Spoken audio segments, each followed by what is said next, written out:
Being a mom is the most amazing feeling ever. Growing up, sometimes times were hard, and I wanted to create a lifestyle that was, a little bit above that for my daughter.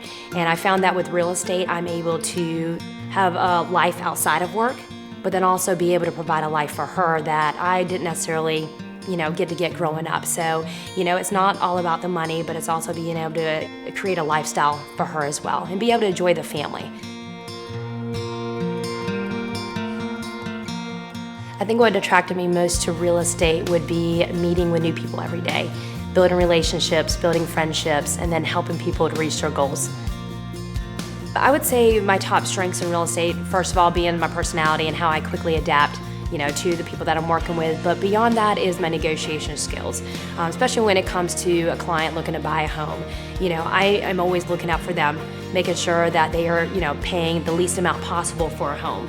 And then on the flip side, representing sellers, it's getting them the most money for their home. So I definitely go above and beyond when it comes to negotiations. Always, picking out little key factors of, all right, well, this is why this home should be priced here, or this is why we're making maybe this lower offer, and I'm able to justify it to protect my clients.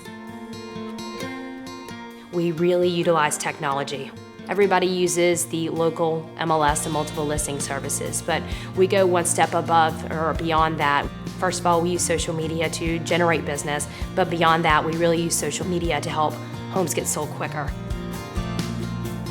Being local is definitely an advantage to servicing our clients. I grew up in the area, so I'm a native of the Wake County, Harnett County area. So I pretty much have probably driven down every single road, been to every single shopping center there is around. And I think that really comes into play and is really helpful to our clients.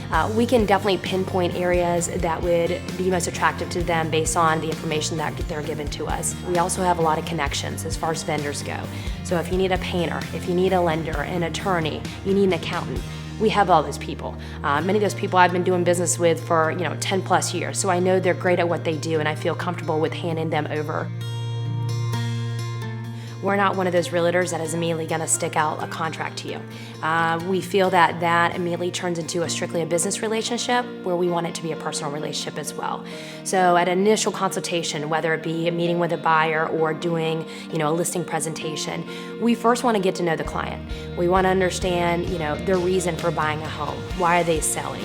A lot of times this is going to be the biggest financial decision they're going to make, also emotionally as well. It could be an empty nester where their children have gone off to school, and so it can honestly be upsetting that they're looking to downsize.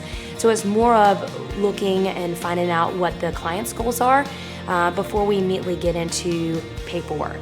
We're here to help the client. We're not here to do a business transaction. We're here to, build friendships. It's not a process of just contract to close. It's after the closing that's most important to us.